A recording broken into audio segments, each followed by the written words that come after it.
Hi, boys and girls. Join me today as I read a fiction book, Robot to the Rescue Robots by Kay Lawrence, illustrated by Sergio Di Giorgi. Now, we have been coding. We have learned so many facts about coding, so I thought I'd break it up with a fun fiction book, okay? So, maybe you'll get some ideas for some inventions. Here we go. Greta stood in her kitchen next to a robot. The robot had two wheels, one long arm with a gripper, and a loose screw. I'll fix that, Greta said. She picked up a screwdriver to tighten the screw. Then she heard a knock at the door. Hi, Bruce. Come in and meet Waterbot, Greta said. Mom and I built it. It waters our plants. Watch. She picked up a cell phone from the counter and touched the screen. Waterbot began to move. Greta's cat, Freddie, hissed and jumped onto the fridge. Sorry, Freddie, Greta called. Freddie hates Waterbot, she told Bruce. Waterbot rolled to the counter. It grabbed a watering can in its gripper. Greta touched the screen again. Waterbot turned. It rolled over to a potted plant and tilted the can down. Water poured onto the plant. Cool, can I try? Bruce asked. Sure, Greta handed him the phone. Bruce made Waterbot spin around. This is awesome, he said. Robots come in all shapes and sizes. They can be smaller than a grain of rice or longer than a school bus. Greta's mom came in. I see Bruce has met our new friend, she said. Oh, Bruce said. I almost forgot why I came over. It snowed in the mountains. Mom and I are going to spend the night in our cabin. Do you guys want to come? Can we, Mom? Greta bounced up and down with excitement. Suddenly, she froze. Wait, we can't. Who would take care of Freddie? We've never left him home alone at night before. Can you leave out his cat food? Can you leave his food out? Bruce asked. He'd eat it all the minute we left, Greta said.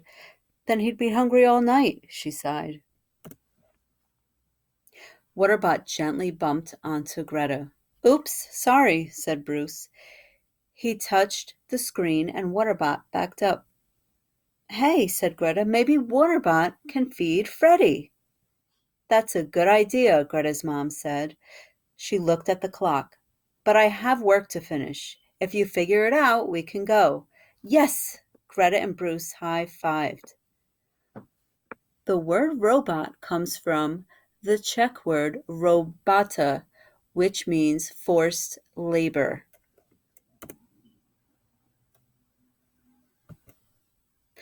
Greta pulled out pencils and paper. Then she and Bruce sat down at the table. How can Waterbot feed Freddie? Greta asked. Bruce tapped his pencil on the table. Greta doodled on the paper. Blam! I know. Bruce jumped to his feet. Let's put a plastic cup of food on the edge of the table. Then we crash Waterbot into the table. Blam! The food will fall onto the floor. But Mom likes this table, Greta said. She wouldn't want Waterbot crashing into it. Greta doodled some more. Bruce tapped some more. Maybe, Greta frowned, thinking hard. Oh, maybe Waterbot can pour cat food instead of water. Yes, Bruce said. Greta emptied the watering can and dried the inside. She poured cat kibble into the can and tilted it. Nope, Greta shook her head. The spout is too small. We could use this, said Bruce. He picked up a cup. Good idea, Greta said. She filled the cup with kibble and put the cup in Waterbot's gripper. Then she made the gripper twist. Only a few bits of kibble fell out. The cup needs to tilt more. Then all the kibble will fall out, said Greta. Greta grabbed a piece of paper. Right now the gripper twists this far.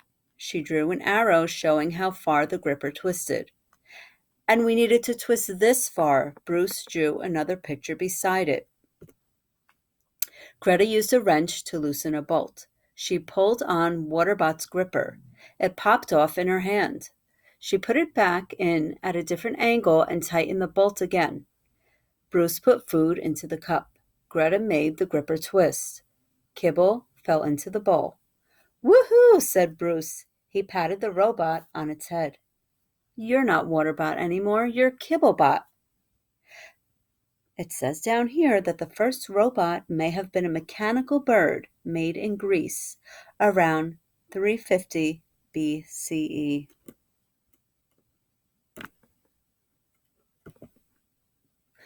That's a long time ago. What if something goes wrong? I wish we could see Kibblebot feed Freddie, Greta said, scratching Freddie's back. Hey, I know. She raced out of the room. She came back with a little camera. We can put this on Kibblebot's head. The camera is linked to Mom's phone. That way we can watch the kitchen while we're gone. Bruce handed Greta long pieces of tape. Greta taped the camera to Kibblebot's head. Greta's mom walked in just as they were finishing. "Wow, good work," she said. "I guess we better pack our snow clothes." Greta ran upstairs, her heart thumping. She packed boots, gloves, a warm coat, and a hat. Before she left, she filled Kibblebot's cup with cat food. She turned on the camera. Then she gave Freddie a hug goodbye. "Take good care of him, Kibblebot," she said. Today, robots are used to build things, fight fires, even explore other planets. At the cabin, Greta and Bruce had a snowball fight. They built snow people. They built a snow robot. "Ready for cocoa?" Ms. Ling called from the cabin door. "Yes," Greta and Bruce yelled. They drank cocoa and had dinner. Afterward, Greta picked up her mom's phone. "Time to feed Freddie," she said. She turned on the camera. Everyone gathered around the phone. Greta could see Kibblebot's gripper holding the food. "Here goes," said Greta. She moved Kibblebot over to the food bowl. She pressed the arm control. Kibblebot's gripper tilted. The kibble spilt into the bowl. "Hooray!" said Bruce. "But where's Freddie?" Greta asked. Greta spun Kibblebot around slowly. Freddie wasn't on the fridge. He wasn't on the high shelf. He wasn't behind the cookbooks. "Those are all his usual hiding spots," Greta said, frowning. "Don't worry," said her mom. "Once Kibblebot stops moving, Freddie will come out to eat." Before bedtime, Greta checked the camera again. Sure enough, the bowl was empty. But she couldn't see Freddie anywhere. "Maybe he's hiding somewhere new," said Bruce. Greta bit her lip. "He must be upset that we're gone. Poor Freddie." In the morning, there was still no sign of Freddie. They packed up the car. "I'm worried about Freddie," Greta said. "I'm sure he's fine," said Miss Ling, "but worrying is no fun."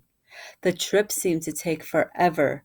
When they got home, Greta jumped out of the car. "Hurry, Mom," she said. Greta's mom unlocked the door. The door swung open.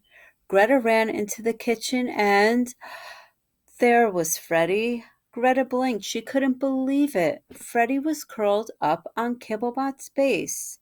He looked up at her and meowed.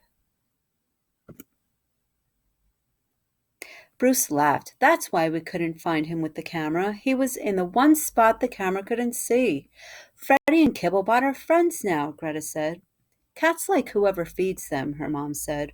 "Speaking of food, who wants lunch?" asked Greta's mom. "Me," said Greta. "Me," said Bruce. "Me," said Miss Link. "Meow," said Freddie.